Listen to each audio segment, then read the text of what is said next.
அனைவருக்கும் என்னுடைய அன்பான வணக்கம். ஒரு துறவி அப்படிங்கிறவருக்கும் இல்லறத்தில் இருக்கிறவங்களுக்கும் அடிப்படையான வித்தியாசம் என்ன? உத்தரவாதம் இல்லாத வாழ்க்கைக்கு எப்படி உத்தரவாதமே இல்லாத ஒரு வாழ்க்கைக்கு யார் தயாராக இருக்கிறானோ அவன் தான் உண்மையான துறவி. எப்போ சாப்பாடு கிடைக்கும் தெரியாது, என்ன சாப்பாடு கிடைக்கும் தெரியாது, குளிர் மழைக்கு நமக்கு பாதுகாப்பான துணி இருக்குமா தெரியாது, தங்கிறதுக்கு இடம் இருக்குமா தெரியாது, நம்மளை யாராவது திட்டுவாங்களா அடிப்பாங்களா தெரியாது. ஒரு உண்மையான துறவிக்கு இலக்கணம் நான் சொல்கிறது. என்னைக்கு துறவு நிறுவனமயமாயிற்றோ, இன்ஸ்டிடியூஷனல் சந்நியாசம் துறவு மயமாயிற்றோ, அன்றைக்கு துறவின் கம்பீரமே குறைஞ்சி போச்சு. இந்த கிரிட்டிசிசம் பலரால் தாங்க முடியாது, பட் தட் இஸ் ட்ரூ. நமக்கு பாதுகாப்பான ஒரு சூழலில் இருக்கணும் அப்படின்னா கிரகஸ்தனுடைய ஆட்டிடியூட் அது, இல்லறத்தில் இருக்கிறவனுடைய ஆட்டிடியூட் அது. ஐயோ வீட்டு வாடகை கொடுக்கணும், குழந்தைங்களுக்கெல்லாம் சாப்பாடு கிடைக்கணும், காலேஜில் அட்மிஷன் கிடைக்கணும், பாதுகாப்பான வாழ்க்கை இன்சூரன்ஸ் பண்ணணும், நம்ம இறந்து போயிட்டால் கூட ஃபேமிலிக்கு எல்லாம் கரெக்ட். இதான் இல்லறத்தானுடைய வாழ்க்கை முறை. துறவி இன்சூரன்ஸ் பண்ணிக்க முடியுமா? எனக்கு அப்புறம் இதெல்லாம் கொடுக்கணும், எனக்கு இப்படி ஆகி போச்சுன்னா இவங்களுக்கு கொடுக்கணும் அவங்களுக்கு கொடுக்கணும் அப்படின்னா, உத்தரவாதமற்ற வாழ்க்கையில் பிரவேசித்தல் தான் ஒரு உண்மையான துறவியை ஒன்று பண்ணது. இதெல்லாம் நீங்கள் விவேகானந்தர் வாழ்க்கையை எடுத்து படிக்கணும். சாப்பாட்டுக்கு இல்லாமல் இருந்தது, மாற்று துணி இல்லாமல் இருந்தது, அப்புறம் காஞ்சி போன சப்பாத்தியை பல பேர் கொடுத்தது, குளிர்லேயும் வெயில்லையும் நடந்தது, பஸ்ஸுக்கு காசு கிடையாது, ரயிலுக்கு காசு கிடையாது, யாத்திரை போகிறது. உண்மையாகவே மடத்துலேயே துறவு கெடுக்கிறதா இருந்தால் கையில் காசு கொடுக்காம வெளியே போக அப்படிம்பாங்க, சுற்றிட்டு வரணும். அதெல்லாம் ஒரு எக்ஸ்பீரியன்ஸ். இப்போ நான் இன்னும் கொஞ்சம் மேலே வரேன், இன்னும் ஒரு கோணத்தில் வரேன். துறவிக்கு மட்டும்தான் அப்படின்னு இல்லை, நாமளே கூட சார் எப்போவுமே ரொட்டீனாக 40 வருஷம் ஆனாலும் 50 வருஷம் ஆனாலும் ஒரே மாதிரியான ஜெராக்ஸ் ஃபோட்டோ காப்பி வாழ்க்கை, டிக்டோ ஒரு வாழ்க்கை வாழ்கிறது போர் அடிக்கல. காலை எழுந்தா 3 இட்லி தான் சாப்பிடுவேன், மத்தியானம்னா இதான் சாப்பிடுவேன், காலையில் பல் தேய்ப்பேனா, சாமி கும்பிடுவேனா, கோயிலுக்கு போவேனா, ஆஃபீஸ் போவேனா, மணி 5 மணி ஆச்சா ஒரு காப்பி குடிப்பேனா, 6 மணி ஆச்சுன்னா சீரியல் பார்ப்பேனா, 8 மணி ஆச்சுன்னா இட்லி திம்பேனா, 10 மணி ஆச்சுன்னா பாய போட்டு படுத்துக்கோனா. 40 வருஷம் எனக்கு எதுக்கு நீ 40 வருஷம் இருந்தேன் எனக்கு தெரியலையே. எனக்கு 40 வருஷம் ஒரே ஜெராக்ஸ் வாழ்க்கை அப்படின்னா சார், ஒரு புஸ்தகம்னா ஒரு புஸ்தகம் இருக்கலாம், ஒரு புஸ்தகம் மாதிரி 10 புஸ்தகம் ஜெராக்ஸ் எடுத்து வச்சுக்கிட்டு டெய்லி யாராவது படிப்பாங்கள்ல? 10 புஸ்தகம் ஜெராக்ஸ் எடுத்து வச்சு ஜெராக்ஸ் புஸ்தகத்தை திருப்பி படிச்சுக்கிட்டே இருப்பாங்களா யாராவது? வெரைட்டி வாழ்க்கைங்கிறத ஒரு ஆபத்துக்களை ஃபேஸ் பண்ண வேண்டாமா சார்? எனக்கு கொஞ்சம் ஒரு சில மன அசௌகரியங்கள் ஏற்பட்ட ஒரு காலகட்டம். கார்த்திக்னு ஒரு நல்ல யோகா மாஸ்டர், என்னுடைய நல்ல நண்பர், ஜெயா டிவியில் கூட முன்னெல்லாம் அவர் யோகாலாம் பண்ணுவார். ஒரு ப்ரில்லியண்ட்டான மனிதர் அவர் என்ன பண்ணார், எனக்காக ஒரு 15 நாள் செலவு பண்ணார். என் கூடவே இருந்து என்னை எப்படி டியூன் பண்ணணும், நான் கொஞ்சம் தடுமாற்றத்தில் இருந்தேன் அந்த காலகட்டம். அப்போ அவர் என்ன பண்ணார், கூடவே இருந்தார். வாக்கிங் போகலான்னு என்னை கூட்டிகிட்டு போவார் அவர். நான் வாக்கிங் போகலான்னு உடனே எப்படி எடுப்பேன், அந்த ரோடு முள் இருக்கக்கூடாது, செடி கொடியிலேருந்து பாம்பு எதுவும் வந்துடக்கூடாது, கொஞ்சம் ஓவர் காஷியஸ், முன்ஜாக்கிரதை முத்தண்ணா. அது எங்கள் அப்பாவுடைய கேரக்டர், எனக்கு அது உண்டு, நான் இல்லைன்னு சொல்லலை. அப்புறம் சமதளமாக இருக்கணும், காலை புரட்டி விட்டுறக்கூடாது நடக்கும்போது. அதனால் ஸ்மூத்தாக இருக்கிற ரோடு. அவர் சார் வாங்க, இந்த வயக்காடு மாதிரி பாருங்கள், வயக்காட்டில் வரப்பு இருக்கும், பள்ளம் இருக்கும், அந்த மாதிரியில் போகலாங்கிறாரு. நான் சொல்கிறேன், வேணாம் கார்த்தி, அதில் போனால் கால் தடுமாறும், நடக்கிறது கஷ்டமாக இருக்கும், அதில் தான் சார் வாக்கிங் போனோம். எனக்கு அவர் சொன்னது முதல்ல புரியல. என்ன சொல்கிறீங்க கார்த்தி, சௌக்கியமாக அப்படி நல்லா வாக்கிங்னு போனால் அப்படி ஸ்மூத்தாக இருக்கிற ஒரு ரோட்டில் போக வேண்டாமா சார்?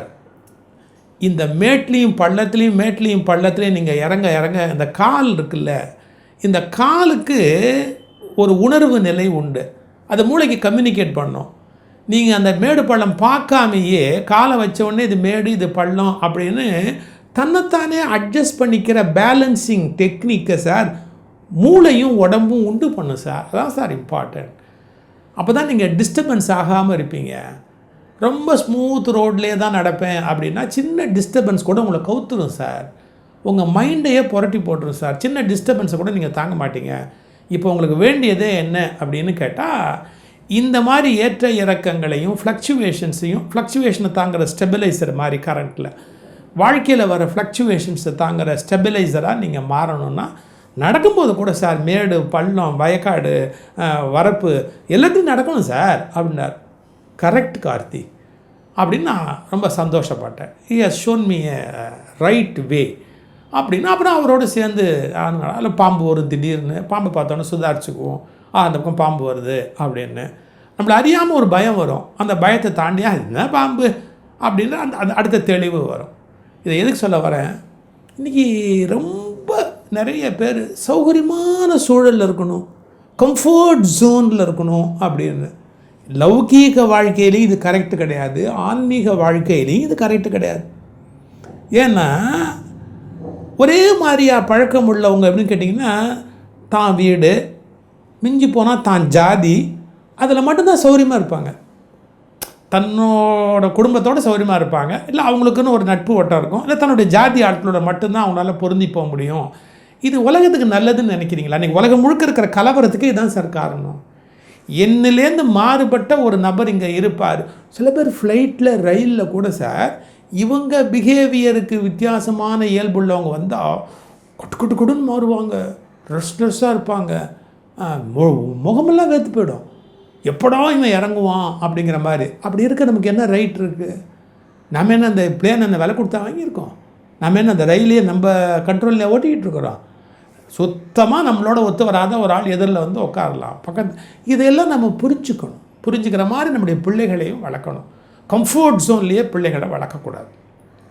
மேடு பள்ளங்கள், ஃப்ளக்சுவேஷன்ஸ், இந்த பிளேன் மேலே போகும்போது டர்புலன்ஸ்னு டப்பட்டப்பட்டப்பான்னு குடுகுடுப்பை ஆட்டின மாதிரி அந்த அத்தனை பெரிய எந்திர பறவை, விமானத்துக்கு நான் பேர் வச்சுருக்கேன் எந்திர பறவை, அந்த அலுமினிய அற்புதம், அது அலுமினியத்தில் உண்டாது, அந்த ஒரு அலுமினிய அற்புதம் என்னன்னா டக்குன்னு ஆடும். அப்படியே உயிரை கையில் பிடிச்சிக்கிட்டு நம்ம உட்கார வேண்டியிருக்கோம். ஏன்னா அது வந்து பள்ளத்தில் மேட்டில் போகும், அப்படியே காற்று ஏர் பேக்கெட்னு பேர், டபக்குன்னு கீழே இருக்கும். அதிலெல்லாம் பயணம் பண்ணால் தான் வாழ்க்கை எவ்வளோ பெருசு, கிட்டத்தட்ட மரணம்னா என்னங்கிற விளிம்பு வரைக்கும் நம்ம போய் தொட்டுட்டு வந்த மாதிரி தெரியும். அவங்க வெளியில் வந்தாச்சுன்னு வச்சுக்கோங்களேன், லைஃப்பை பிரமாதமாக பார்ப்பாங்க. பொத்தி சில பேர் அப்படியே பிள்ளைங்களை வளர்க்கும் போது தானும் அப்படி தான் இருக்கணும்னு நினைப்பாங்க, பிள்ளைங்களும் அப்படி தான் இருக்கணும்னு நினைப்பாங்க. That is not correct. ரிலிஜன்லேயே கூட சார் மற்ற மதத்தோட புத்தகத்தை சில பேர் தொடவே மாட்டாங்க. போதும் எங்களில் இருக்கிறதே போகிறோம், இதை படித்தாலே போடுறாங்க, இதுலேயே பெரிய ஞானி ஆகிடும். ஏப்பா உனக்கு மற்றதை பற்றி தெரியலன்னா, நீ இன்னொன்றை பற்றி படிக்கவே இல்லைன்னா வெறி பிடிச்சி போயிடுமேப்பா. இன்றைக்கி உலகம் முழுக்க இருக்க சண்டைக்கு காரணமே அதானே. அவன் மதத்தில் வெறியை ஊட்டி வச்சுருக்கிறான். அதனால் என்ன ஆகிப்போச்சு, மற்றவங்களில் என்ன சிறப்பு இருக்குது, மற்றவங்களை எப்படி நம்ம மதிக்கணும், மற்றவங்கள நம்மளை காயப்படுத்தக்கூடாது, நாமும் மற்றவங்கள காயப்படுத்தக்கூடாது, நம்மளை அவங்க தாக்கக்கூடாது, நாமும் அவங்கள தாக்கக்கூடாது, கரெக்டாக ஒரு அரண் வச்சுருக்கணும், ரொம்பவும் நம்மளை யாரும் இன்ஃப்ளூயன்ஸ் பண்ணிட முடியாது, அவங்க ஐடியாலஜியை கொண்டாந்து நம்ம மேலே திணிக்க முடியாது. இப்போது சில பேர் சில சாமியாரை பார்த்தோன்னு பயந்துடுவான், நல்லா தெரியும் அவன் ஏமாத்துறான் அப்படின்னு, ஆனால் பயப்படுவான். அதான் வேணாம், அவங்ககிட்ட போய் மாட்டிக்கிட்டால் நமக்கு வந்து கஷ்டம் போயிடும். பாரு என்ன பண்ணிட முடியும் அவங்களால, ஒரு கை பாரு. இந்த மனோநிலை சேலஞ்சிங்,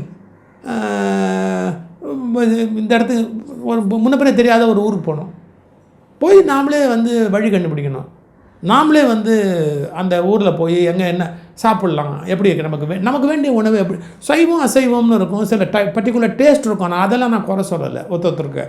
ஆனால் எல்லாமே நமக்கு முன்கூட்டியே தரப்பட வேணும் அப்படிங்கிற பாதுகாப்பு ஏற்பாடுகளோடு கூடிய ஒரு வாழ்க்கை முறையை நீங்கள் ரொம்ப அனுபவிச்சிட்டிங்க அப்படின்னா, அந்த வசதியான வாழ்க்கை முறையிலேருந்து வெளியே வர்றவங்களுக்கு வாழ்க்கையினுடைய என்ன சொல்கிறது மேடு பள்ளங்கள் புரட்டி எடுத்துடும். சௌரியமான வாழ்க்கையிலேருந்து இப்போ காலையில் எந்திரிக்கிறது, காலை கடனை முடிப்பது, பயிற்சி செய்வது, உணவு எல்லாம் கரெக்டு தான், நான் இல்லைன்னு சொல்லலை. ஆனால் இதை ரொட்டீனாக 50 வருஷம் நீங்கள் பண்ணிங்கன்னா, ஒரு நாள் கரண்ட் இல்லையா உங்களுக்கு கஷ்டமாக போயிடும், ஒரு நாள் மழை பெஞ்சு தான் கஷ்டமாக போயிடும், ஒரு நாள் சாப்பாடு வரலையா கஷ்டமாக போயிடும். ஏன்னா நீங்கள் 40-50 வருஷமாக ஒரு டைப்பில் அவங்கள வந்து மோல்டு பண்ணி வச்சுருக்கீங்க. ஒரு நாள் பட்னி இருக்கணும், ஒரு நாள் விருந்து சாப்பிடணும், ஒரு நாள் காரமாக சாப்பிட்டு பார்க்கணும், ஒரு நாள் பரவாயில்ல இனிப்பு நீங்கள் என்ன சாப்பிட்டு பார்த்தா என்ன ஆகிட போகுது. இது நான் அமெரிக்கா போயிருந்தேன், என் ஃப்ரெண்டு ரகுங்கிறவர் ஹோட்டல் கூட்டு போனார். போயிட்டு Mexican vegetarian, basically I'm vegetarian, Mexican vegetarian சாப்பிட்லான்னாரு. நான் சொன்னேன் வேணாம் ரகு, வீட்டில் போய் இட்லி சாப்பிட்லாம். என்ன சார் நீங்கள் இட்லி தான் எப்போ வேணாலும் சாப்பிட்லாமே, ஃப்ரிட்ஜை திறந்தால் இட்லி மாவு இருக்கும். நீங்கள் அமெரிக்காவுக்கு வந்து உட்காந்துக்கிட்டு இட்லியே தங்கணுன்னா நீங்கள் மயிலாப்பூர்லேயே இருந்துருக்கலாமே. மெக்சிகன் வெஜிடேரியன் ட்ரை பண்ணுங்கள் சார் அப்படின்னு. எனக்கு உள்ளூர ஒரு கலக்கம், அது என்ன பண்ணுமோ அப்படின்னு. சார் ஒரு அவல் கொழுக்கட்டை மாதிரி ஒன்று கொண்டாந்து வச்சா சார், என் லைஃப்லேயும் நான் அப்படி சாப்பிட்டதே இல்லை, பிரமாதமாக இருக்குது, இன்னொரு தடவை ஆர்டர் பண்ணுங்க அப்படின்னு. சைனீஸ் வெஜிடேரியன் ஒரு தடவை போனோம், இளநீக்குள்ளே என்னமோ போட்டு கொண்டாந்தான் சார் அவன். சில விஷயங்களை வந்து அந்த சைனீஸ் வெஜிடேரியன் சாப்பிட்டா அட என்ன டேஸ்டியாக இருக்குது, என்ன ருசியாக இருக்குது அவங்களோடது. நான் வந்து பாராட்டுறதுக்காக சொல்லலை, இல்லாட்டி என்னோடய லைஃபே வந்து வீணாக போயிருக்குமே. இது என்னன்னு தெரியல, அது என்னன்னு தெரியல. திங்கிறது தான் வாழ்க்கையான்னு கேட்டால் மற்றவங்கள என்ன வெட்டி முறிக்கிறீங்களா? திங்காமல் யாராவது இருந்துங்களா, ஒரு 50 வருஷம் இருந்துங்களா பார்ப்போம். தினம் இட்லியே தின்னு செத்து போய் என்ன பிரயோஜனம்? மெக்சிகன் வெஜிடேரியன் சாப்பிட்டு ஒரு அவல் கொழுக்கட்டை அதிசயமாக இருக்குது, சைனீஸ் வெஜிடேரியனில் சில விஷயம் ரொம்ப அற்புதமாக இருக்குது, சாப்பிட்டா என்ன தப்பு பண்ணுங்கன்னு நான் சொல்லலை. பட் எப்போவுமே ஒரு கம்ஃபர்ட் ஜோன்லேயே நின்றுக்கிட்டு வாழ்க்கையை மாட்டிடாது. ஒரு போராளியின் வாழ்க்கை முறை நமக்கு அவசியம். வாழ்வின் சாகசத்தை எதிர்கொள்ளக்கூடிய, நான் இதெல்லாம் ஒரு கட்டுரையில் படித்த வார்த்தைகள் தான், வாழ்வின் சாகசத்தை எதிர்கொள்ளக்கூடிய வாழ்க்கை முறை நமக்கு வேண்டும். எப்போதும் வாழ்க்கை பாதுகாப்பானதாக இருக்க முடியாது, நிறைய மாற்றங்கள் மேடு பள்ளங்கள் வரும். இதெல்லாம் சந்திக்கக்கூடிய சவால்கள் மிகுந்ததை சந்திக்கக்கூடிய ஒரு மனோதிடத்தோடு கூடிய வாழ்க்கையை நாம் மேற்கொள்ள வேண்டும்.